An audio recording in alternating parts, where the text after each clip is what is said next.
Welcome to the Instagram stories for Wednesday, July 9th. I'm your host, Daniel Hill. Today on the show, the CEO of Twitter, also called X, Linda Yaccarino, is stepping down. Additionally, the CEO of Instagram, Adam Mosseri, stops by to explain why Instagram has changed from the 4:5 aspect ratio to 3:4 for photos. Also, the Instagram @creators account explains how to film B-roll and use it effectively in your reels. Also, the YouTube Creator Insider team talks about a new feature that they've added to help creators share the data with brands that they want to partner with so that the brands can understand the size of their channel and their engagement. Plus, after the music, I will do Wednesday Waffle, where I talk about a topic that may or may not be related to social media. All of that and more on today's episode, but first, here's a quick word from our sponsors. Welcome back. Let's start with the biggest news of the day, which has to do with the CEO of X, also known as Twitter, Linda Yaccarino, stepping down. She said in a post on X, quote, "After 2 incredible years, I've decided to step down as the CEO of X. When Elon Musk and I first spoke of his vision for X, I knew it would be the opportunity of a lifetime to carry out the extraordinary mission of this company.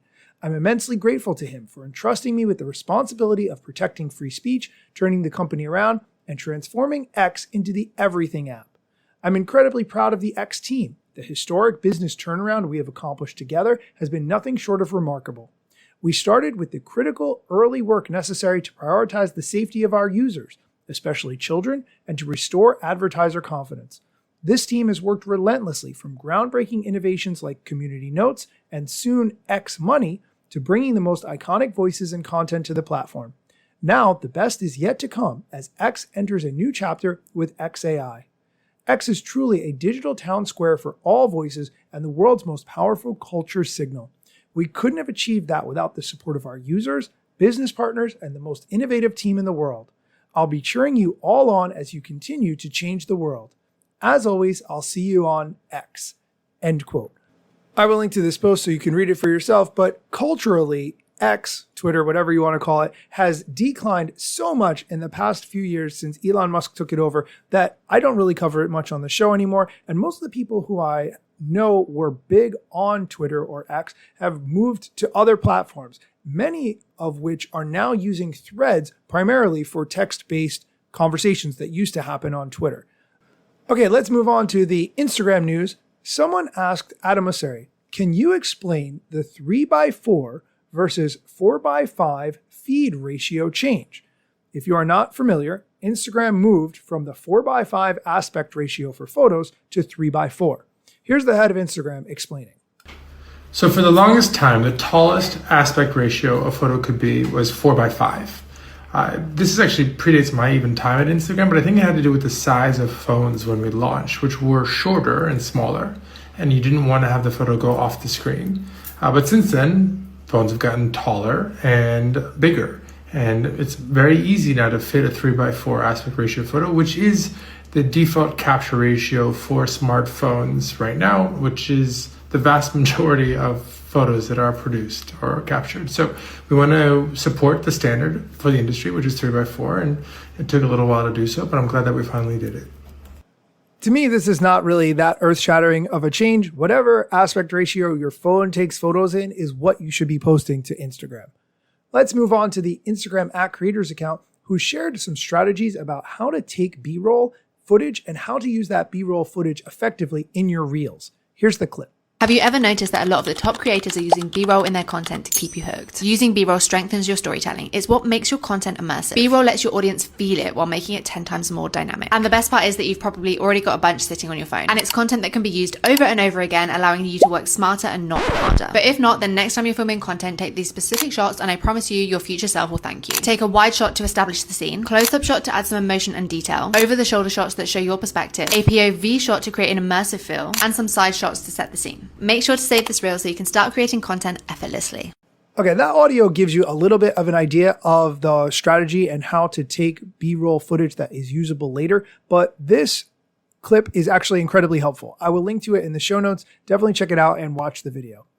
We are going to take a quick break. When we come back, Lauren from the YouTube Creator Insider team is going to stop by with some updates that the YouTube team is working on. Stick around. Welcome back. Let's get into the YouTube news, and here's Lauren from the YouTube Creator Insider team sharing an update that they've created for the channel insights that creators would share with brands when potentially doing partnerships. Here's the clip from Lauren. What's up, Insiders? I'm Lauren, a program manager working on our product team here at YouTube and the producer of Creator Insider. We've introduced a new setting in Studio under Advanced Settings that will allow eligible creators in the YouTube Partner Program to share insights with advertisers, brands, and third-party platforms. So what insights are we talking about?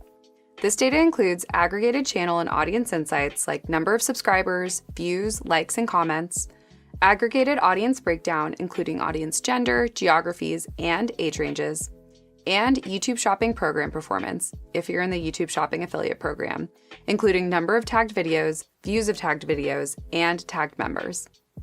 So what's the goal? The creator economy is growing and more advertisers and brands are eager to partner with YouTube creators. But at times it can be hard for advertisers to tell if a creator is the right match because important channel information is not available to them. This setting aims to streamline data sharing across Google's tools to enhance creators' discoverability and expand their monetization opportunities while maintaining data control and transparency. These Google-approved tools include, but are not limited to, Google Ads, Insights Finder, and the Google Merchant Center.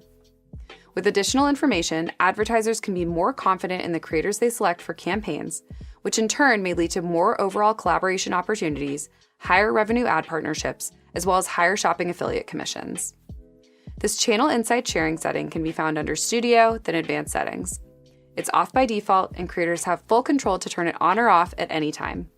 So why is this important now? Alongside this setting, we're launching a new Creator Partnership Hub for advertisers to more effectively find and connect with creators to partner with.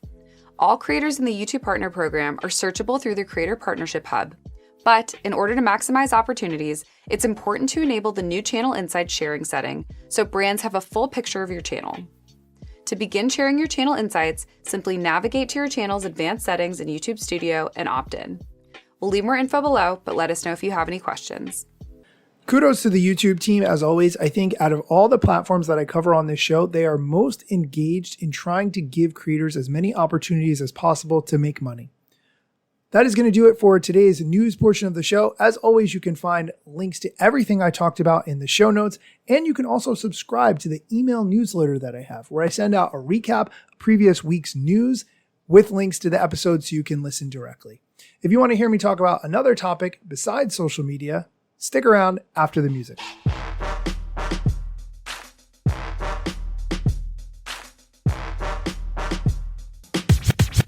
I'm not yet a member of the Instagram team, but my podcast covers many Instagram themes. But the name, image, logos are trademarks of Instagram and the LCC in the USA and every territory. Everything I publish independently until Zuck returns my DMs and starts to pay my salary. Not sponsored or endorsed, no lies, no fallacies. I use their logo with permission, not malicious or callously. No trademark violation, filling all criteria. Follow me on Instagram or Twitter at Daniel Hill Media. Oh, hey, thanks for sticking around to hear me talk about something else. So last night, my wife and I had the opportunity to see the new Superman movie. It doesn't come out until this weekend, but Amazon Prime was doing this thing where you could go to a preview of it, and so we had a chance to watch it. We absolutely had a fantastic time. The movie was funny. It was engaging. Don't worry, I'm not going to give any spoilers. People want to be surprised and experience it themselves, so I won't say anything further. But the movie had tons of jokes, one-liners all the time. I have never laughed at a DC movie, I think, ever, for all the superhero movies I've ever seen in my entire life. Marvel does get an element of humor in their movies fairly consistently, and DC had that, which was really nice to see. Without giving any spoilers, I will also mention that there were a ton of cameos in this movie. Some of them were voice only, and some of them were where you would see the faces as well, and you could identify who the people might be. I won't say who the cameos were. I definitely recommend this movie, though. If you watch superhero movies, if you want to see a fresh take on Superman, it is absolutely worth watching. In my opinion, I give it 9.75 out of 10. So go see the movie. If you like it, let me know what you think. Send me a DM at Daniel Hill Media. And thank you so much for listening to me talk about a slightly different topic other than social media.